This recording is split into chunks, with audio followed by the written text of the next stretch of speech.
Hi everyone, welcome to another edition of MJ's video series on the real estate transaction. Today, our topic is veterans loans, also known as VA loans, and what you, as the seller, should know about these loans. First of all, I want to thank all those individuals who have served our country. Without them, we would not have the freedoms that we have today. My father was in the Korean War conflict, my ex-husband served 23 years active duty Navy, and our broker is a West Point graduate. I would also urge all of you watching to thank any military member for their service, be it active duty, reserves, National Guard, or retirees whenever you have the opportunity. Here is a little Q&A on VA loans because everyone wants to know what the deal is with VA loans. Who is eligible for a VA loan? Service members who have a COE or Certificate of Eligibility, also known as the VA Form 26-1880, are eligible. You'll notice in the military there's lots of acronyms for forms and events and sequences.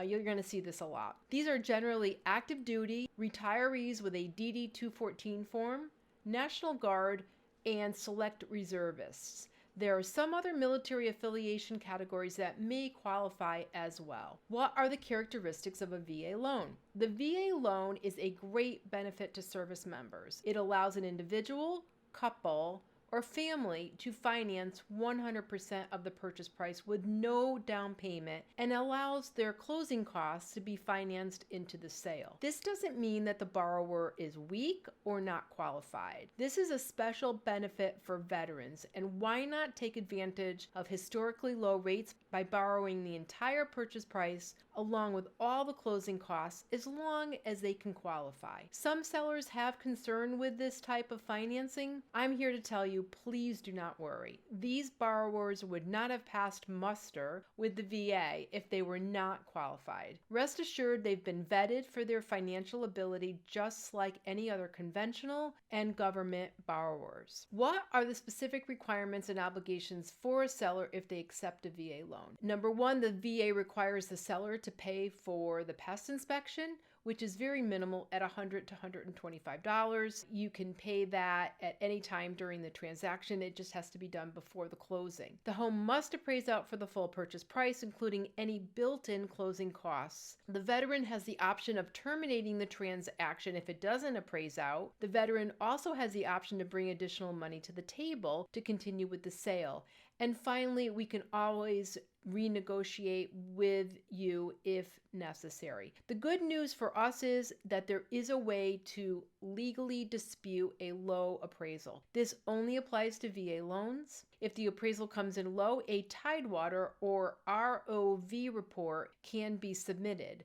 That stands for Request for a Reconsideration of Value. No other loan type has a special provision, and in times like this where we have higher prices, these reports are critical to whether a transaction stays together or falls apart. Number three, in general, the home must be in relatively good condition. Some of the following are property requirements. Number one, the mechanical systems must be safe and have reasonable future utility. That means they can't be on their last leg. Heating must be adequate, especially in upstairs bedrooms. You must have heat in all the bedrooms. Roofing must be adequate. You can't have the roof, again, have holes in it or leaking. Crawl space in basements must be dry. Property must be free of termites. That's why that report has to be done and paid for by us. Finally, no chipping or peeling paint. That could potentially be lead-based paint, and they won't allow any chipping or peeling paint. So those are the basic requirements. It's not a big deal. What is the time frame for obtaining a commitment on a VA loan? Some people think that it takes a long time to get a VA loan. In the old days it used to, but nowadays it is streamlined just like every other loan product out on the market. It's about 45 to 60 days for commitment. Sometimes these loans do take slightly longer than a conventional or an FHA loan simply because of the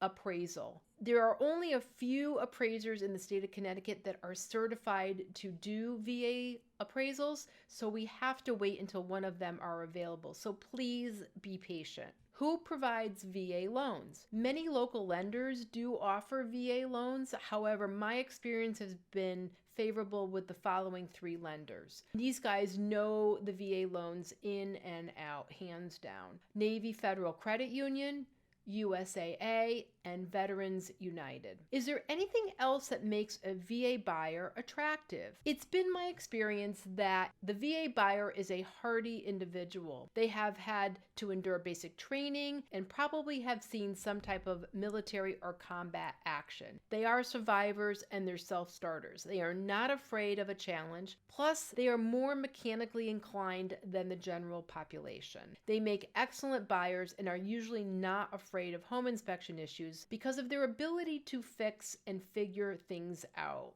Like most buyers today, they can't figure things out. I always feel confident that these buyers will not nitpick or torture us during the inspection process because they can simply do these things for themselves. They know how to do them, or they have resources to do it. These are the basics on VA loans. You will not regret your decision to sell to a military member. You can feel proud that you are giving them the opportunity of home ownership and have the assurance your home will be taken care of long after you have gone. This is the ultimate thank you for their service to our country. If you have further questions on the VA loan or the process, please do not hesitate to contact me by phone, email, text, or any of my social media sites. This is MJ Agostini from RE/MAX Right Choice, and we'll see you next time.